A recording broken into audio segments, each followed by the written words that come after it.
Merci la Concorde TV de m'accorder ce moment d'interview, puisque tous les candidats citoyens à l'élection présidentielle sont boudés par les médias mainstream, évidemment.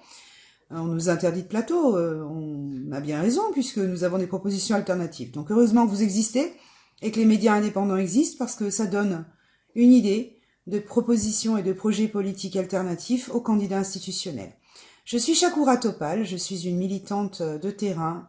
Je vis en Auvergne, je suis très très attachée à mon territoire. Et depuis que j'ai 15 ans, je milite pour la liberté, l'égalité, la fraternité, les services publics, qui sont très importants puisque c'est la base de la construction de l'égalité et de la fraternité sur nos territoires. Et évidemment, la liberté. Le dernier mouvement qui porte ces valeurs, c'est évidemment le mouvement anti-pass. Je suis une militante anti-pass et organisatrice de manifestations dans ma région.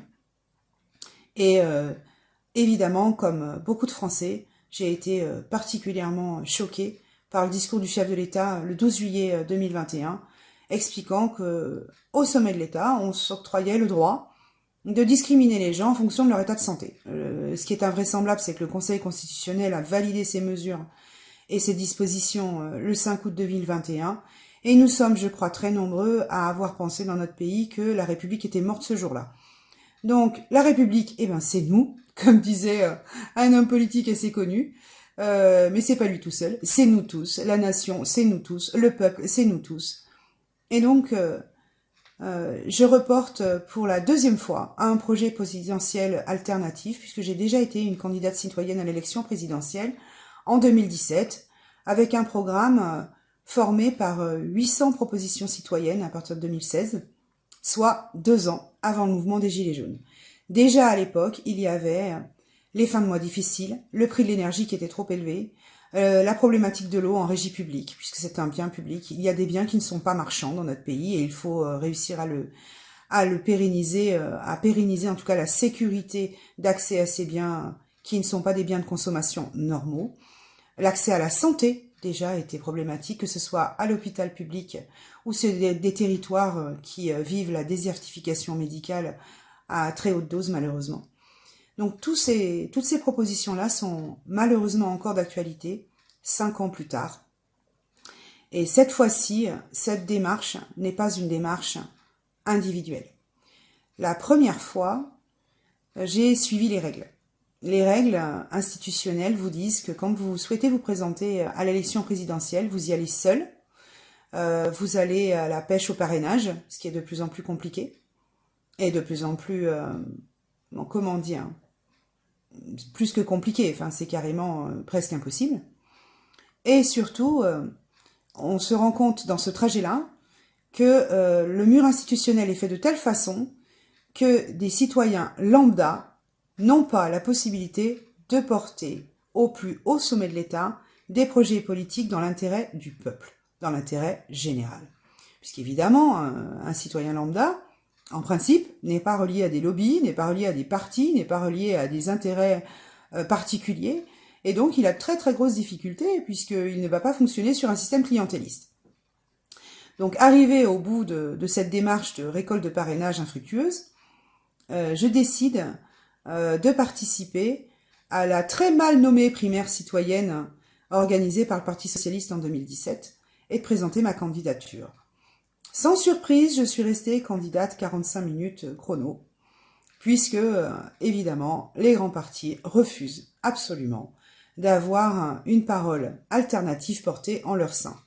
Il faut quand même être tout à fait conscient, et je pense que beaucoup de gens dans notre pays le savent, et c'est sans doute la raison d'une abstention massive à chaque élection, que les partis politiques ne sont plus, alors que c'est leur rôle institutionnel, le lieu du débat politique, le lieu de la proposition politique, mais bien un endroit où se reproduisent des élites autoproclamées.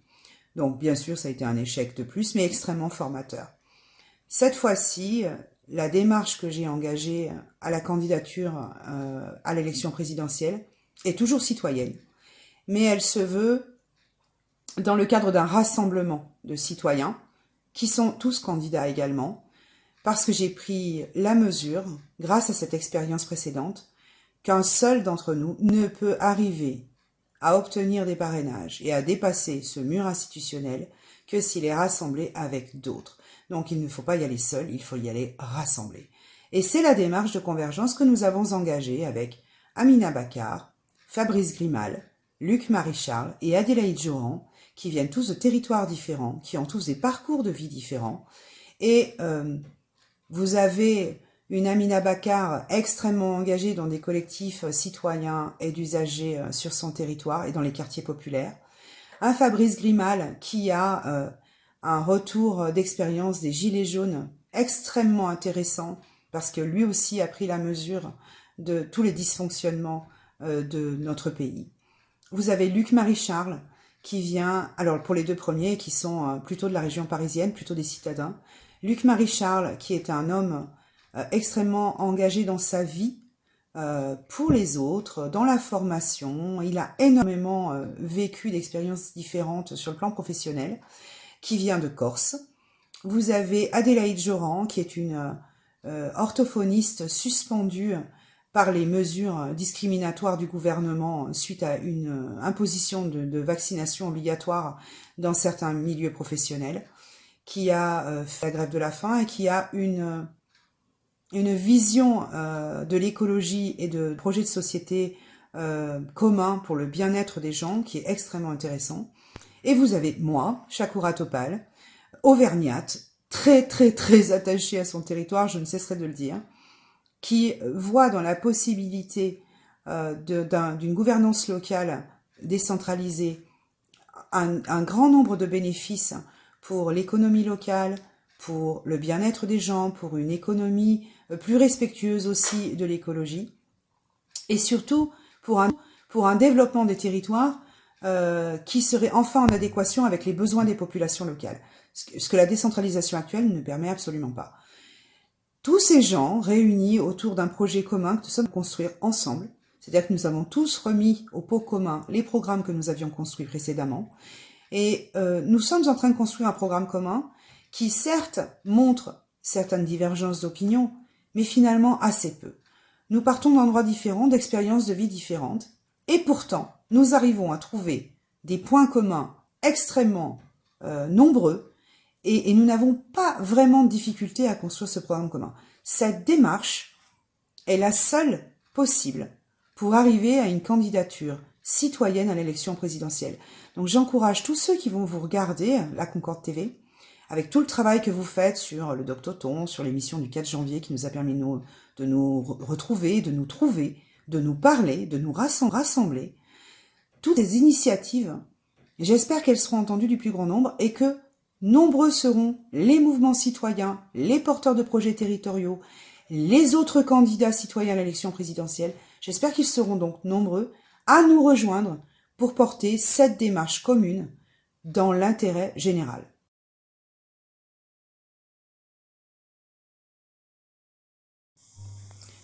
Qu'est-ce qu'on entend par économie? Parce que dans cette question que vous me posez, il y a deux visions de l'économie qui s'opposent complètement. La première, c'est celle de nos dirigeants depuis des décennies qui nous expliquent que l'économie est un carcan. L'économie est une contrainte permanente. Ma définition de l'économie, c'est pas du tout celle-là. Ma définition de l'économie, c'est celle qui est la réalité de l'économie humaine. C'est-à-dire que c'est l'ensemble des activités humaines qui produisent, qui distribuent et qui consomment des richesses. Donc au XXIe siècle, tout le monde a pris conscience que l'économie, c'est aussi la gestion des ressources naturelles, la gestion des ressources qui sont déjà produites et qu'on doit recycler quand on peut le faire pour justement éviter d'extraire de nouvelles ressources. Et c'est une économie bien sûr locale, bien sûr nationale et bien sûr mondialisée. Donc si votre question c'est est-ce que les candidats citoyens rassemblés vont reproduire le modèle de nos dirigeants actuels et contraindre les peuples, les différents peuples, à encore s'asseoir sur leur souveraineté? La réponse est non. La réponse est non, clairement non. Nous, ce qu'on veut, c'est récupérer notre souveraineté. C'est récupérer les décisions, le pouvoir de décision sur la façon dont on veut gérer l'économie, mais non pas seulement la gérer. non pas seulement la réguler. L'économie, c'est l'activité humaine. Donc, oui, bien sûr, il faut des règles, évidemment, pour que le dumping social arrête d'exister au sein de l'Union européenne, par exemple. Récupérer notre souveraineté sur ce qu'on veut produire, pourquoi on veut le produire, quels sont les vrais besoins des gens, et peut-être arrêter aussi d'investir dans le gadget, quoi, dans ce qui est inutile, dans ce qui est polluant. Et la façon de produire, ça va aussi ramener des règles simples, c'est-à-dire que nos grands-mères, quand elles achetaient de l'électroménager, il durait 20 ans. Nous, quand on achète de l'électroménager, il y a une obsolescence programmée et ça dure 2 ans. Donc, ou 5 ans si vous payez un petit peu plus de garantie. C'est ridicule, c'est polluant, c'est anti-économique pour le coup, dans le sens épargne pour les gens. Et ça crée un nombre de déchets absolument incroyable qu'on ne recycle que dans les pays pauvres. Donc c'est vraiment une aberration écologique, c'est une aberration économique, c'est une aberration pour l'épargne. On est capable de faire autrement, on l'a prouvé avant, et on est capable de lutter contre cette obsolescence programmée. Réussir à non pas inventer un nouveau modèle, mais réinventer les règles qui vont nous permettre d'avoir une distribution des richesses plus équitable, d'arrêter, je vous cite, d'enrichir les riches, qui ne, pour le coup, ne produisent rien, à part de l'actionnariat vorace, et qu'on ne me parle pas de ruissellement ou de voilà, que les riches créent de l'activité. Non, c'est pas vrai. Ils investissent pour leur propre bien et certainement pas pour le bien des gens, le bien de la population, quel que soit l'endroit où on se trouve sur la planète. Voilà, donc les règles pour l'instant sont faites pour les puissants et notre ambition c'est d'arriver tout en haut du pouvoir pour faire en sorte que il y ait un rééquilibrage efficace, que les urgences sociales soient traitées et que sur le plan économique, les divers modèles coexister de façon raisonnable et organisée pour que les besoins primaires des gens soient satisfaits dans un véritable projet de société qui préserve la planète pour les générations à venir. Voilà l'ambition de ce projet citoyen à la présidentielle.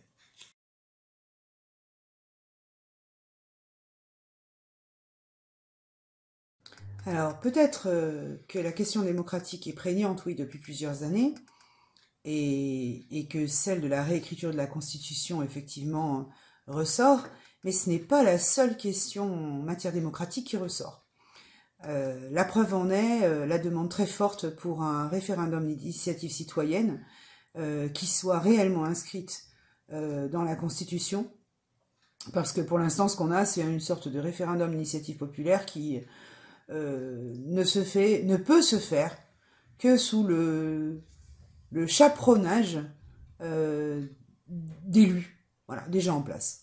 Donc c'est vraiment pas une initiative citoyenne libre. La question démocratique, elle est majeure depuis plusieurs années quand même, en particulier avec la trahison de 2005, où les citoyens français décident par référendum de rejeter un traité européen, et où, donc par la grande porte, hein, on le vire par la grande porte, et puis nos dirigeants décident 2 ans plus tard qu'il faut remettre ça au goût du jour, et donc bien sûr on ne fait plus confiance au peuple, puisque le peuple a dit non. Donc, oh, il a mal voté. Super. Donc on va faire ça avec les élus. Donc on réunit le Parlement, c'est-à-dire l'Assemblée nationale et le Sénat en congrès à Versailles, et puis on vote par la petite fenêtre, là, un traité dont les Français ne voulaient pas 2 ans avant. La trahison démocratique, elle date de là. En tout cas, pour moi, c'est comme ça que je la date. Et l'éloignement des citoyens vis-à-vis de leurs élus, l'éloignement carrément de l'élection, avec une abstention massive à chaque élection depuis, ne se dément pas. Ne se dément pas parce que les outils démocratiques mis à notre disposition sont dévoyés. Non pas à cause de la Constitution en tant que telle, hein, ce petit livre que je vous montre, que très peu de gens ont lu finalement, ce n'est pas la Constitution qui permet ce genre de trahison. C'est le fonctionnement des outils démocratiques sans contre-pouvoir. Donc, la première étape, peut-être, c'est la connaissance de la règle. Comment se fait-il dans notre pays que nous ayons des citoyens qui n'ont pas lu la Constitution à aucun moment de leur vie? Comment se fait-il qu'on ne l'enseigne pas aux élèves de France et qu'il faille attendre d'être étudiant en fac de droit, si vous décidez d'être étudiant en fac de droit, pour avoir une petite idée de ce qu'est la Constitution? Donc, elle devrait être enseignée, cette Constitution, si vous avez la connaissance du cadre de la loi. Vous êtes en capacité de comprendre comment la loi fonctionne, comment elle est décidée, par qui, et vous connaissez vos droits et vos devoirs. Le fonctionnement démocratique de nos institutions pose problème parce qu'il n'y a plus de contre-pouvoir. Quand on voit le déséquilibre évident qui existe entre le pouvoir exécutif, c'est-à-dire un gouvernement tout-puissant, chapeauté par un chef d'État qui fait ce qu'il veut, puis alors les dernières années nous l'ont prouvé, et un Parlement qui est soumis, une Assemblée nationale qui est aux ordres, et qui, si elle n'obéit pas, a droit au 49.3 systématiquement, c'est-à-dire le gouvernement impose une règle sans vote, et si les députés ne sont pas d'accord, la seule option qu'il leur reste, c'est de dégager le gouvernement, de renverser le gouvernement par une motion de censure. Quand vous avez la majorité politique dans une Assemblée nationale, quelle qu'elle soit, avec quel que soit le dirigeant, il va pas vous renverser, elle va pas vous renverser votre majorité, elle va vous garder. Donc là, il y a un vrai problème de contre-pouvoir. Un autre contre-pouvoir qui ne fonctionne pas, c'est celui de la justice, parce qu'elle n'est pas indépendante. Vous avez également des institutions qui sont censées garantir le droit et l'égalité de tous les citoyens devant la loi, qui sont le Conseil d'État et le Conseil constitutionnel. Là aussi, il y a un gros problème. Chaque fois que le gouvernement fait passer des mesures contre la liberté des citoyens, qu'elles soient des libertés individuelles ou des libertés collectives, ces deux instances valident absolument tout sous le prétexte que le gouvernement sait ce qu'il fait.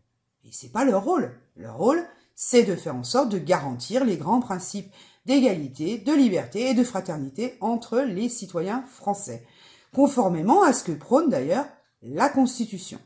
Donc, repenser une constitution, pourquoi pas? Mais c'est pas la peine de tout jeter.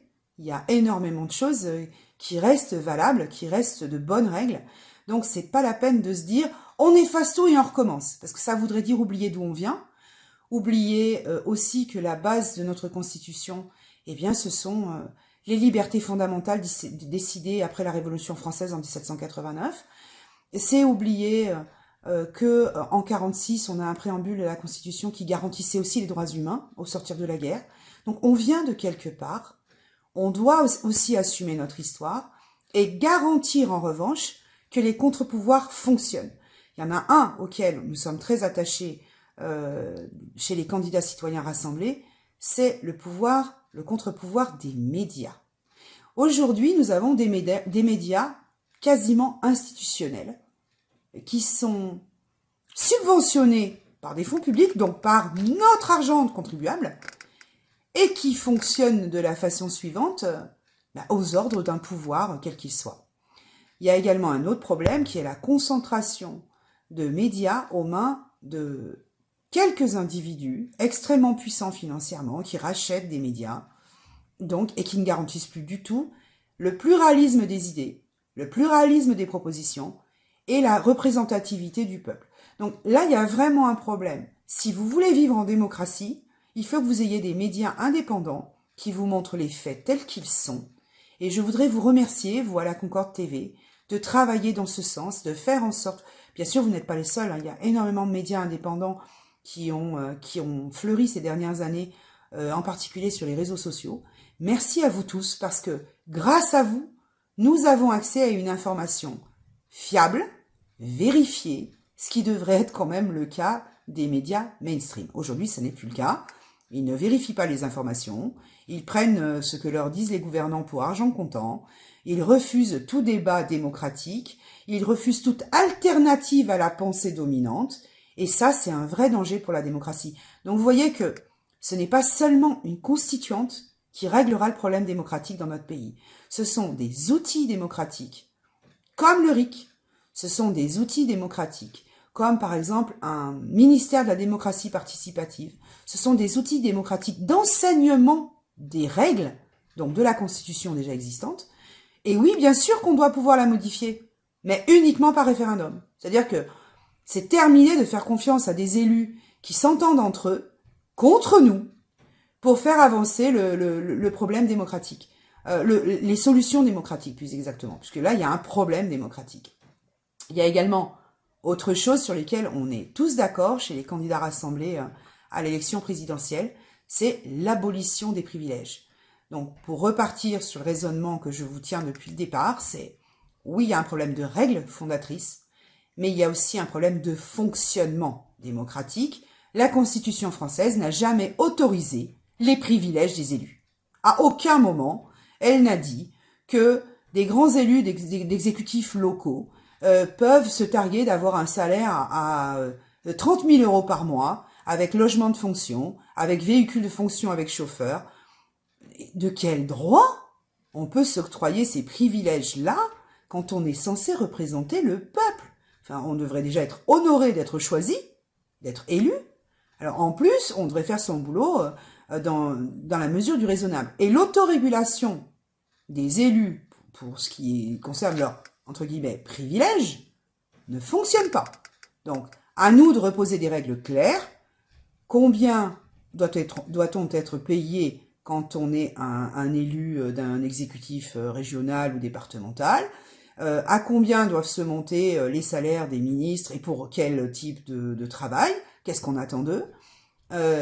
Comment doit-on payer nos députés ou nos sénateurs? Quel type de service attend-on d'eux? C'est-à-dire, est-ce que le travail en commission dans les assemblées doit prévaloir par rapport au vote?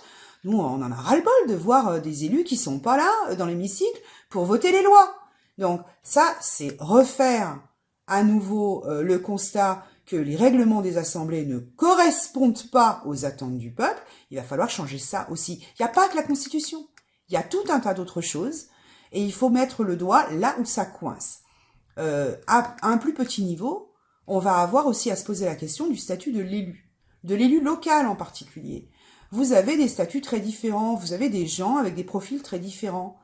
Quand un élu local est un petit maire d'un village et qu'il garde son activité professionnelle, il a très peu de temps libre et le temps libre qu'il a, il est quasiment bénévole. Voilà, même s'il a quelques indemnités pour faire son travail de maire, il a très peu de temps libre et ce temps libre, il le consacre à sa commune. Mais il est obligé de garder son emploi pour pouvoir faire vivre sa famille comme tout le monde.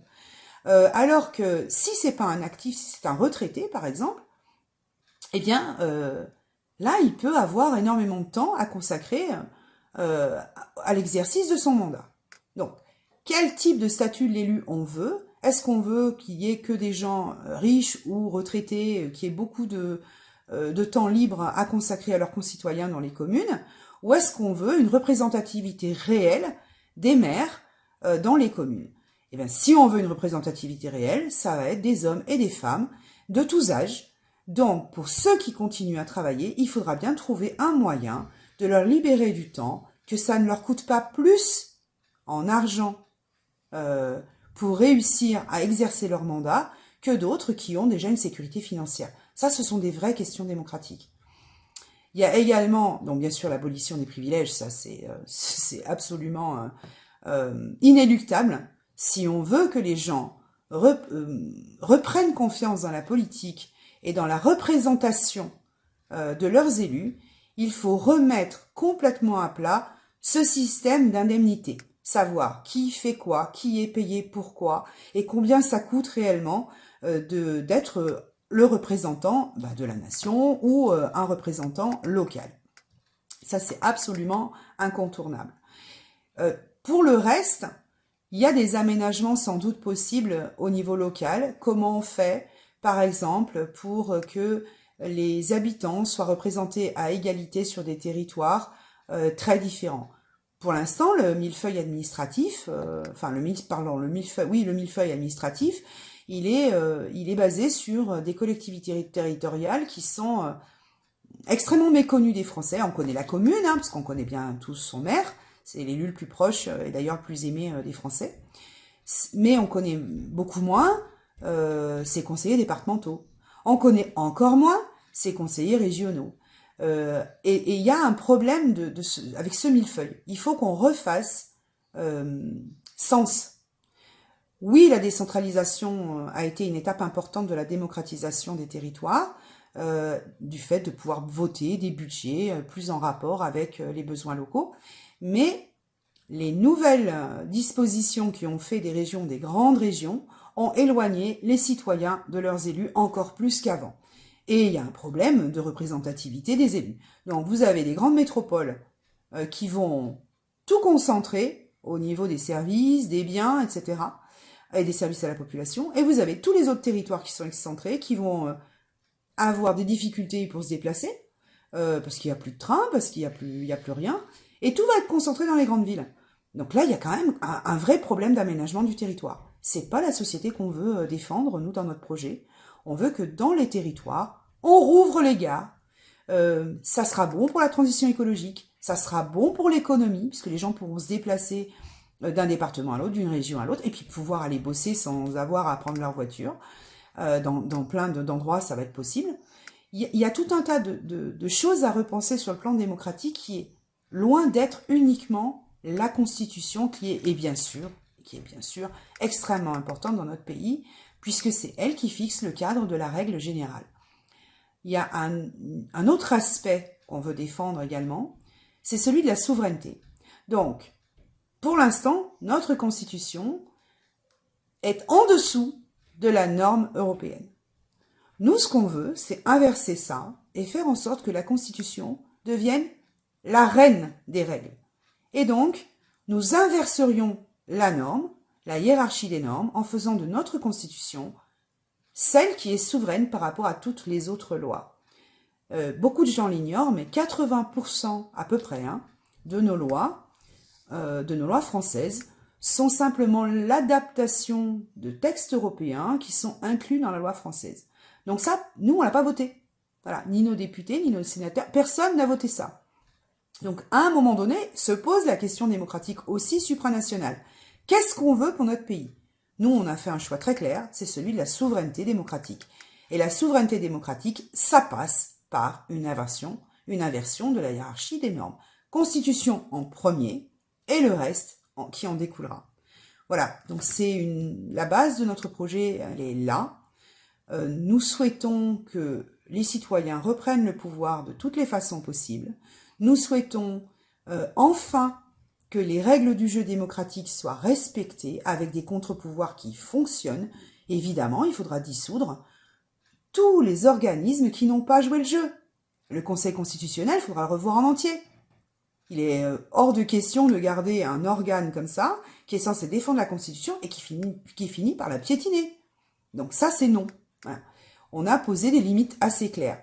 Mais on n'est pas les seuls à avoir réfléchi à ces questions-là. Il y a énormément de citoyens qui se sont posé la question de la participation active des citoyens. Donc ça peut passer par une constituante. Pourquoi pas des comités à partisans, mais pourquoi pas une partie de la constituante qui serait élue, une partie de la constituante qui serait tirée au sort. Voilà, ce sont des options qui sont sur la table aujourd'hui. On ne décidera pas tout seul. Voilà. Nos propositions, elles seront finalement dans les mains du peuple. C'est le peuple, au final, qui sera souverain et qui décidera de l'organisation qu'il voudra avoir, de quels outils démocratiques il voudra disposer, et ça sera par référendum sans doute. Voilà.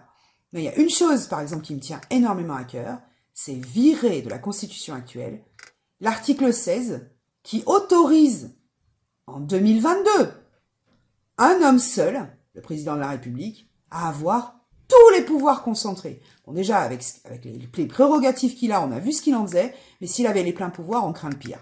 Donc, ça, il faut absolument l'enlever. Il y a un autre article qu'il faut enlever qui s'appelle l'état de siège, qui autoriserait l'armée, en fait, à prendre le pouvoir dans notre pays de façon arbitraire, et donc de faire en sorte que les lois n'existent plus, et pendant un temps suspendu, la démocratie n'existerait plus. Ça aussi, il faut l'enlever, ça date du siècle dernier, ça n'a plus rien à faire dans une démocratie moderne. Il y a vraiment comme ça des choses qu'il faut rétablir pour que la démocratie soit la traduction réelle des libertés individuelles et collectives du peuple français. il y a vraiment aussi des choses à revoir. Nous, notre première mesure en arrivant, ça serait évidemment d'arrêter toutes les lois d'exception. C'est-à-dire que c'est terminé les lois d'état d'urgence X ou Y décidées par quelques-uns sous un prétexte ou sous un autre. Oui, des crises, il y en aura toujours. Mais on ne s'assied pas sur la démocratie, on ne s'assied pas sur la souveraineté du peuple, on ne s'assied pas sur les libertés individuelles et collectives sous le prétexte qu'on a des dangers en face. Non, c'est parce qu'on est fort, parce qu'on est démocratique, parce qu'on est libre, qu'on arrive à se battre et qu'on arrive à dépasser ces obstacles-là que tous les peuples connaissent une fois ou une autre dans leur histoire. Donc, c'est pas un argument, ça, de dire aux uns et aux autres, voilà, vous allez être exclus de la citoyenneté, vous allez être exclus de telle ou telle mesure parce que vous n'avez pas le bon profil, parce que vous pensez différemment. Vous êtes un danger parce que vous pensez différemment. Non. En démocratie, penser différemment, c'est un droit et c'est une richesse pour le reste de la population. C'est la confrontation démocratique qui nous fait avancer. C'est pas le débat unique, avec une pensée unique sans débat, plus exactement, qui fait avancer la démocratie. Voilà, le positionnement, je crois que j'ai pas trahi la pensée de mes camarades Amina, Fabrice, Luc-Marie et Adélaïde sur notre façon d'envisager les propositions démocratiques que nous voudrions porter au nom du peuple et pour le peuple.